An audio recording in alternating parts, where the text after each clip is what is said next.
I'm going to go over a solution for question 6 from today's lesson on geometric series. Okay, so we are told that the sum of the first 4 terms in a geometric series is 520, the sum of the first 5 terms is 844, and the sum of the first 6 terms is 1330. You can use the same process as I used in question 5, but it's a little bit long-winded. So here's a quicker method. If we think about a geometric series, so we have A is the first term, AR is the next term, AR squared is the next term. I'm going to keep going till I've got to the first 6 terms. Okay, so there's the first 6 terms. So we know that if we were adding all of those up, we'd get 1330. If we were wanting to find out the sum of the first 5 terms, that would be this bit here. So the only difference between them is this one extra term. And similarly, if I was trying to get the sum of the first 4 terms, the only difference between the sum of the first 4 terms and the sum of the first 5 terms is this extra term here.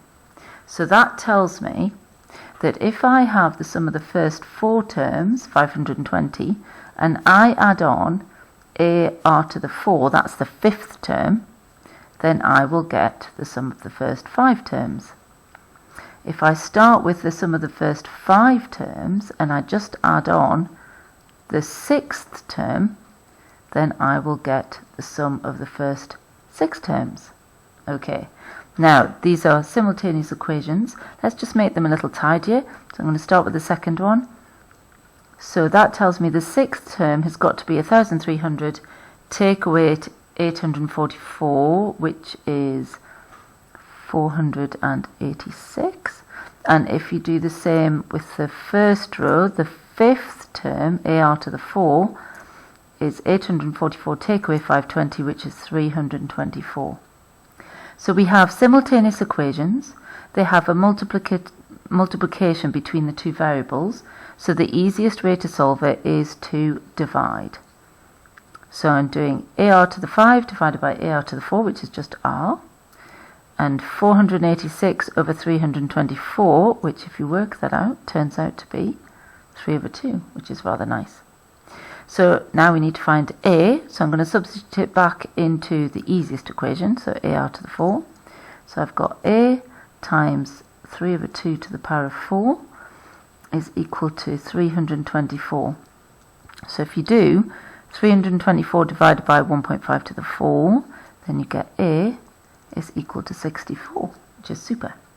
Now the question wanted us to find the common ratio, but then it wanted us to find the first term and hence the sum of the first 2 terms. So we can see over here, this is the sum of the first 2 terms. We can use that, or if you wanted to, you could use S2 is A 1 minus R squared 1 minus R. So you can use either of those. I'm going to just stick with this because it's simple. So I've got 64 plus 64 times 3/2. Okay, and let's see what we get if we do that.